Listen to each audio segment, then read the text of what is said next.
Hello everyone, welcome to team MCQ. RRB JE की notification का काफ़ी टाइम से वेट कर रहे थे।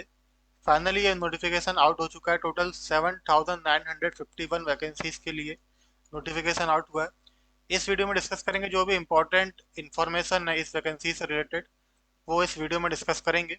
और आप सब्सक्राइब कीजिए हमारा चैनल टीम एमसीक्यू में। इसमें आपको जो भी इम्पोर्टेंट इन्फॉर्मेशन है इस रिक्रूटमेंट से लेकर और बाकी जो भी वैकेंसीज आती हैं, सबकी जानकारी आपको इसमें मिलती रहेगी।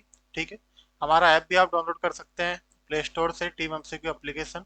और टेलीग्राम चैनल आप ज्वाइन कीजिए। यहाँ पे जो भी आपको नोट्स, आपके पीवाईक्यू है, सब कुछ आपको इस टेलीग्राम चैनल पर मिल जाएगा। तो अपनी प्रिपरेशन को और बेटर करना है तो हमारे साथ जुड़िए टेलीग्राम पे। ये आपको लिंक मिल जाएगी इसकी डिस्क्रिप्शन में।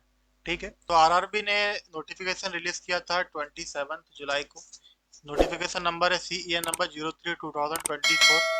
ये आपको आरआरबी की ऑफिशियल वेबसाइट पे नोटिफिकेशन मिल जाएगा। ठीक है। और अगर बात करें जो इसकी ओपनिंग डेट है एप्लीकेशन की, ये रहेगी आपकी 30 जुलाई। 30 जुलाई के बाद या 30 जुलाई से आप एप्लीकेशन सबमिट कर सकते हैं ऑफिशियल वेबसाइट पर जाकर। इसकी लिंक आपको मिल जाएगी डिस्क्रिप्शन में।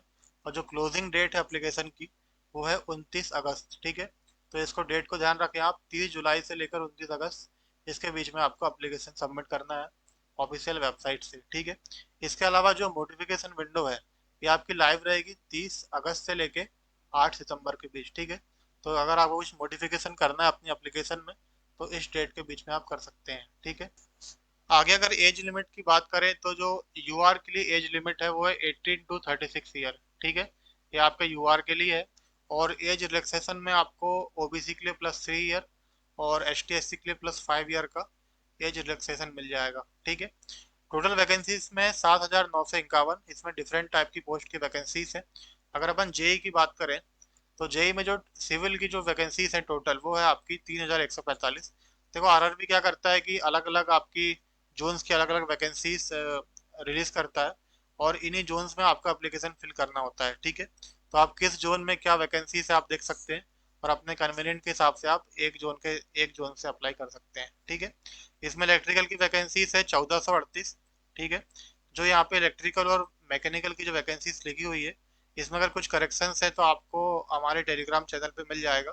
जो मेजरली मैंने यहाँ पे इंक्लूड किया है, लगभग इसके आसपास मिलेंगी आपको। 1438 वैकेंसी है आपकी इलेक्ट्रिकल की, और 1707 वैकेंसी है आपकी मैकेनिकल की। ठीक है। और सिविल की तो 3,145 वैकेंसी है। ठीक है। तो ये आपके वैकेंसीज के बारे में है। देख सकते हैं कि किस किस जोन में कितनी है, और अपने हिसाब से आप इसको अप्लाई कर सकते हैं। ठीक है। अगर अपन आगे बात करें कि सिविल के लिए आपकी कौन कौन सी पोस्ट है। ठीक है। तो सिविल में देखें कैटेगरी नंबर 9, 10, 11, 12, 13 और 14, ये आपकी जो सिविल वाले इन पोस्ट के लिए अप्लाई कर सकते हैं। ठीक है। इसमें क्या क्या क्या है, इसमें आपका पीवे ब्रिज, ठीक है, सिविल में डिज़ाइन ड्राइंग एस्टिमेशन की पोस्ट है। उसके अलावा आपका प्रोडक्शन यूनिट वर्क की पोस्ट है। ठीक है। वर्क एंड रिसर्च की पोस्ट है इसमें, डिज़ाइन की है और वर्कशॉप की है। तो इन पोस्ट के लिए तो सिविल वाले जो एस्पिरेंट्स हैं वो इन पोस्ट के लिए अप्लाई कर सकते हैं। ठीक है। जो सबका जो आपका लेवल है पे का, सबका लेवल 6 की ये पोस्ट है। ठीक है। उसके अलावा जो आपकी मेडिकल मेडिकल के स्टैंडर्ड्स हैं, ये सभी पोस्ट के लिए अलग अलग यहाँ पे दिए हुए हैं। ये जो A3, इनका क्या मतलब है आपको जो नोटिफिकेशन में इसका डिटेल मिल जाएगी। बाकी जो आपकी मिनिमम एजुकेशनल क्वालिफिकेशन है, आपके पास में डिप्लोमा डिप्लोमा मिनिमम के लिए दिया है। और अगर इससे ज़्यादा अगर आपके पास में बीटेक है तो तभी भी आप एलिजिबल हैं। ठीक है। ये डिप्लोमा होना चाहिए या फिर इक्विवेलेंट आपका कोई भी combination of any sub stream और basic stream of civil engineering from recognised university institute. ठीक है। ये आपका मिनिमम एजुकेशनल क्वालिफिकेशन है इन पोस्ट के लिए। ठीक है। और अगर आगे बात करें इलेक्ट्रिकल वालों के लिए, इलेक्ट्रिकल के स्टूडेंट्स के लिए, तो जो आपकी कैटेगरी 3, 4, 5, 6, 7, 8, 9 एंड 15, यहाँ पे इलेक्ट्रिकल वाले अप्लाई कर सकते हैं। ठीक है। तो ये भी आपकी लेवल 6 की आपकी सब पोस्ट है। जो मेडिकल स्टैंडर्ड्स है आपके ये अलग अलग वैकेंसीज के लिए, ये इनका क्या मतलब है आपको नोटिफिकेशन में डिटेल मिल जाएगी। और अगर बात करें मैकेनिकल के लिए, तो मैकेनिकल के लिए कैटेगरी नंबर 16, 17, 18, 19, 20 और 21, 22, 24 एंड 25, ये जो कैटेगरीज वाली पोस्ट है इसमें सिविल सॉरी मैकेनिकल वाले अप्लाई कर सकते हैं। ठीक है। ये भी सब आपकी लेवल 6 की वैकेंसीज है। जो मेडिकल स्टैंडर्ड से आप देख सकते हैं, जानकारी इसके बारे में डिटेल आप नोटिफिकेशन में देख सकते हैं। ठीक है। उसके अलावा अगर अपन देखें आगे जो इम्पोर्टेंट चीज़ है, एजुकेशनल क्वालिफिकेशन की जो इम्पोर्टेंट आपकी डेट है एक 29/8/2024। आपके पास में जो एजुकेशनल क्वालिफिकेशन है वो इस डेट के पहले की होना चाहिए, ठीक है। अगर आपका रिजल्ट नहीं आया है, आप वेट कर रहे हैं अपने रिजल्ट का, इस डेट के बाद आपका रिजल्ट आने वाला है, तो आप एलिजिबल नहीं है। आपके पास में जो भी सर्टिफिकेट डिग्री है वो इस डेट के पहले की होनी चाहिए, ठीक है। यहाँ लिखा हुआ है, those waiting results for their final examination for the prescribed educational technical qualification should not be apply, उनको अप्लाई नहीं करना है, क्लियर यहाँ पे लिखा हुआ है, ठीक है।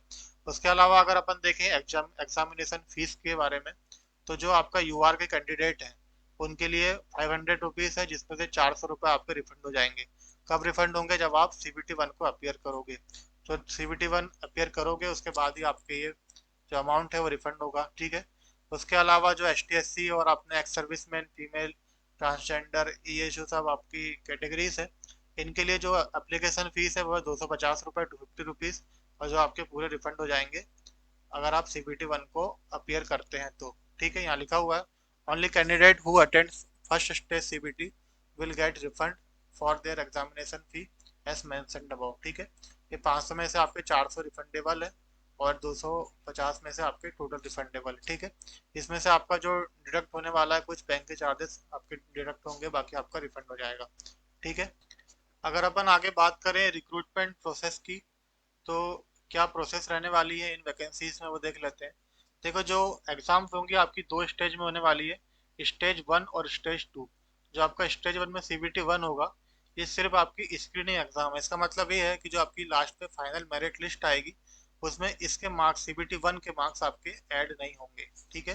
जो आपका CBT 2 होगा, जिसमें आपके टेक्निकल वाला जो सिलेबस CBT 2 में दिया हुआ है, अभी आगे सिलेबस की बात करेंगे, तो जो CBT 2 के जो मार्क्स हैं यही आपके मेरिट लिस्ट के लिए अप्लाई होंगे, ठीक है। मेरिट लिस्ट आपको सिर्फ CBT 2 के मार्क्स को लेकर बनेगी, CBT 1 के मार्क्स सिर्फ स्क्रीनिंग के लिए है, ठीक है। इसके बाद में आपका DV और मेडिकल दो प्रोसेस और होगी, उसके बाद में आपको अपॉइंटमेंट लेटर मिल जाएगा, ठीक है। तो ये आपकी ये प्रोसेस है, रिक्रूटमेंट प्रोसेस इस वैकेंसीज के लिए। आगे अगर अपन बात करें CBT 1 की, तो CBT 1 ये आपका स्क्रीनिंग एग्जाम है, ठीक है। मेरिट लिस्ट इससे नहीं बनेगी, ये बात ध्यान रखें आप। इसमें जो आपका सिलेबस है CBT 1 में अगर अपन देखें, तो टोटल आपका 90 मिनट्स का इसका एग्जाम होगा CBT 1, और इसमें 100 आपके क्वेश्चन आएंगे, ठीक है। 100 क्वेश्चन है और 100 मार्क्स के रहेंगे, 100 क्वेश्चन 100 मार्क्स के आपके रहने वाले हैं, ठीक है। इसमें क्या है, मैथमेटिक्स है, जनरल इंटेलिजेंस एंड रीजनिंग है, जनरल अवेयरनेस है, जनरल साइंस है, ठीक है। जो वेटेज यहाँ पे दिया हुआ है, मैथमेटिक्स आपका 30 मार्क्स का रहने वाला है, जनरल इंटेलिजेंस एंड रीजनिंग जो है वो आपका 25 का रहने वाला है, ठीक है। और जो जनरल अवेयरनेस है 15 मार्क्स का है। ये आपका जो जो 2019 में जो आपका एग्जाम हुआ था, ठीक है, इसी तरीके से हुआ था आपका, सेम वही पैटर्न पे हो रहा है, ठीक है। और जो जनरल साइंस है वो 30 मार्क्स का रहने वाला है, ठीक है। तो इसको आप ध्यान रखें। जो आपका मेन वेटेज अगर आप देखें यहाँ पे, तो इसको अगर आप हटा दें जनरल अवेयरनेस को, तो ये आपका मैथमेटिक्स जो आपका एप्टीट्यूड वाला है, रीजनिंग और जनरल साइंस, ये आपका, ये इन तीनों को मिला के आपके 85 मार्क्स है, ठीक है। और जो आपका जी है, जनरल अवेयरनेस है, इसका 15 मार्क्स है, ठीक है। टोटल आपका 100 मार्क्स का CBT 1 होने वाला है। CBT 1 के अगर सिलेबस को देखें, तो इसमें मैथमेटिक्स है, मैथमेटिक्स आपका कितने का, 30 मार्क्स का रहने वाला है। इसका जो सिलेबस है, इसमें जो आपका एप्टीट्यूड वाला जो आपका पोर्शन होता है, ठीक है, वो सभी इसमें टॉपिक दिए गए हैं, नंबर सिस्टम, वर्ड मास, डेसिमल, फ्रैक्शन, LCM, HCF, ठीक है। जो आपके प्रॉफिट लॉस और टाइम डिस्टेंस, ये सब जो आपके जनरल जो टॉपिक्स होते हैं एप्टीट्यूड में, वो सभी यहाँ पे इंक्लूड किए गए हैं, ठीक है। तो आपको इनकी प्रैक्टिस करना है CBT 1 के लिए, ठीक है। हो सकता है टेक्निकल वाले इसको ना पढ़ते हो, लेकिन इसके लिए आपको इसको पढ़ना पड़ेगा। उसके बाद में अगर अपन जनरल इंटेलिजेंस रीजनिंग की बात करें, तो जो कॉमन टॉपिक्स होते हैं रीजनिंग के, वही यहाँ पे इंक्लूड किए गए हैं। कौन कौन से, एनालॉजीज है, अल्फ़ाबेटिकल नंबर सीरीज है, कोडिंग डिकोडिंग है, आपकी जो ABCD वाले क्वेश्चन आते हैं, मैथमेटिकल ऑपरेशन है, रिलेशनशिप, सिलोजिज्म है, जम्बलिंग, वेन डायग्राम, जो ये जो टॉपिक्स है आपके, ये सब रीजनिंग में दिए गए हैं, ठीक है। उसके अलावा आपके डायरेक्शन हो गया, क्लासिफिकेशन है, ठीक है, और डिसीजन मेकिंग से, ये सब आपके रीजनिंग के टॉपिक्स हैं, ठीक है। जनरल अवेयरनेस में क्या है, जनरल अवेयरनेस में आपका करंट अफेयर आएगा, ठीक है, Indian geography, culture and history of India, ठीक है। उसके बाद में जो इंक्लूडिंग फ्रीडम स्ट्रगल हिस्ट्री में भी इंक्लूड रहेगा, इंडियन पॉलिटी कॉन्स्टिट्यूशन ये आएगा, इंडियन इकोनॉमी है, environmental issues concerning India and world, ठीक है। जो आपके इन्वायरमेंटल इश्यूज है इंडिया और वर्ल्ड को लेकर वो आपके आएंगे। और general scientific and technologies development ये आपका जनरल अवेयरनेस में रहेगा, ठीक है।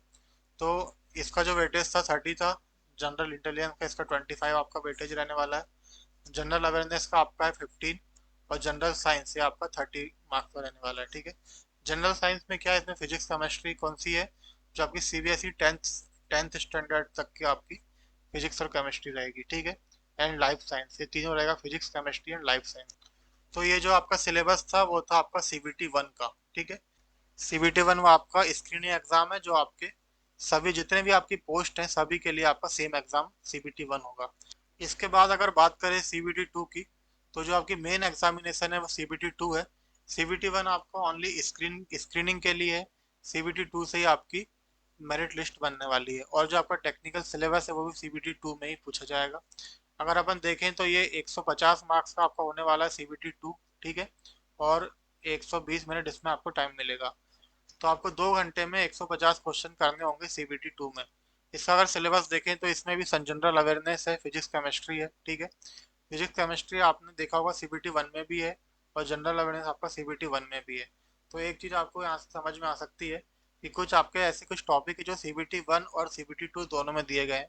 तो जो टॉपिक आपके common CBT one CBT two में है उनको आपको अच्छे से स्टडी करना है, क्योंकि आपके सीबीटी टू में भी काम आने वाले हैं, ठीक है। तो ये बात समझ सकते हैं आप यहाँ से। उसके अलावा जो वेटेज देखें जनरल अवेयरनेस का, यहाँ भी 15 मार्क्स का है, फिजिक्स केमिस्ट्री यहाँ पे 15 मार्क्स का है, ठीक है। उसके अलावा basic of computer and application ये 10 मार्क्स का आपका रहेगा, और 10 मार्क्स का ही है आपका basic environment and pollution control, ये भी आपका 10 मार्क्स का रहेगा। उसके अलावा मेन जो है आपका टेक्निकल एबिलिटीज जो 100 मार्क्स का आपका रहने वाला है, ये ब्रांच वाइज इसका सिलेबस है। तो 100 मार्क्स का आपका टेक्निकल एबिलिटीज रहेगा। टोटल आपके 150 मार्क्स हैं और 120 मिनट आपका टाइम है। 2 घंटे में आपको 150 क्वेश्चन करने रहेंगे। अगर अपन देखें सीबीटी टू के सिलेबस की, तो जो जनरल अवेयरनेस है ये सेम जो आपका सीबीटी वन में था वही आपके टॉपिक्स हैं इसमें, ठीक है। जो आपका जनरल साइंस वाला टॉपिक था सीबीटी वन में, उसी में से जो लाइफ साइंस वहाँ पे टॉपिक दिया था उसको हटा दे, तो फिजिक्स और केमिस्ट्री है वो आपका 10th स्टैंडर्ड सीबीएसई वाला वो सीबीटी टू में भी दिया गया है, ठीक है। इसके अलावा बेसिक कंप्यूटर एंड एप्लीकेशन ये नया टॉपिक है सीबीटी टू के लिए, ये आपको पढ़ना पड़ेगा। इसमें क्या है, architecture of computers, input output device, storage device, networking, ठीक है। Operating system like Windows, Linux, MS office, Unix, various data representation, internet and email, ये सब आपके जो टॉपिक्स हैं कंप्यूटर एप्लीकेशन में पूछे जाएंगे। उसके अलावा जो है इन्वायरमेंट एंड पॉल्यूशन कंट्रोल में, उसमें टॉपिक्स हैं आपके adverse effect of environmental pollution and control strategies जो आपकी है, air water and noise pollution, the effect and control water management, global warming, acid rain, ये सब जो आपके इन्वायरमेंट रिलेटेड जो टॉपिक है ये आपके इसमें पूछे जाएंगे, ठीक है, basic of environment and pollution control में। उसके अलावा टेक्निकल एबिलिटीज, इसका सिलेबस जो है आपका हर एक डिपार्टमेंट का अलग अलग है। ये सिलेबस आपको मिल जाएगा हमारे टेलीग्राम ग्रुप में, ऑलरेडी डाल डाल चुके हैं। तो जो टेलीग्राम ग्रुप को ज्वाइन कीजिए उसमें आपको इसका जो सिलेबस है वो मिल जाएगा, ठीक है। तो ये आपका सिलेबस था सीबीटी टू का, ठीक है। तो जो मेन एग्जामिनेशन है आपका वो आपका सीबीटी टू ही रहने वाला है। जो आपका टेक्निकल सिलेबस है वो भी यहाँ पूछा जा रहा है, और जो मेरिट लिस्ट बनेगी सीबीटी टू के बेस पर ही बनेगी, ठीक है। लेकिन सीबीटी टू अपेयर करने के लिए आपको सीबीटी वन क्वालिफाई करना पड़ेगा, ठीक है। तो सीबीटी वन की भी आपको अच्छे से तैयारी करनी पड़ेगी। तो आपको अगर इस एग्जाम की इफेक्टिव तरीके से तैयारी करना है तो आप जुड़े रहिए टीम एमसीक्यू के साथ में। इसमें आपको टेस्ट सीरीज मिल जाएगी तीनों ब्रांचेस के लिए, सिविल, मैकेनिकल और इलेक्ट्रिकल, तीनों के लिए आपको टेस्ट सीरीज टीम एमसीक्यू में अवेलेबल हो जाएगी, ठीक है। इसके अलावा अगर आप फ्री मॉक्स अगर आप अटेम्प्ट करना चाहते हैं तो आप हमारी एप्लीकेशन डाउनलोड कीजिए। इसमें आपको एसएससी जेई मेंस, डब्ल्यूसीडी, ठीक है, डी ट्रिपल एस बी और डीडीए जेई, इन सब के आपको फ्री मॉक्स आपको मिल जाएंगे हमारी एप्लीकेशन में। आप जाके इनको अटेम्प्ट कर सकते हैं, ठीक है। उसके अलावा इंपॉर्टेंट इन्फॉर्मेशन के लिए सब्सक्राइब कीजिए हमारे यूट्यूब चैनल टीम एमसीक्यू को। इसके अलावा ज्वाइन कीजिए हमारे टेलीग्राम चैनल टीम एमसीक्यू को। इसमें जो भी आपकी इंपॉर्टेंट इन्फॉर्मेशन है related to RRB JEE and other exam सब आपको इसमें मिल जाएगा। आपको इसमें पीवाईक्यू पेपर्स मिल जाएंगे जो आपके लिए बहुत हेल्पफुल होंगे प्रैक्टिस के लिए, ठीक है। किस प्रकार के क्वेश्चंस आएंगे वो आपको पीवाईक्यू से ही समझ में आएगा। ठीक है। इसके अलावा जो फ्री स्टडी मटेरियल वो भी आपको मिल जाएगा हमारी टीम एमसीक्यू एप्लीकेशन पे।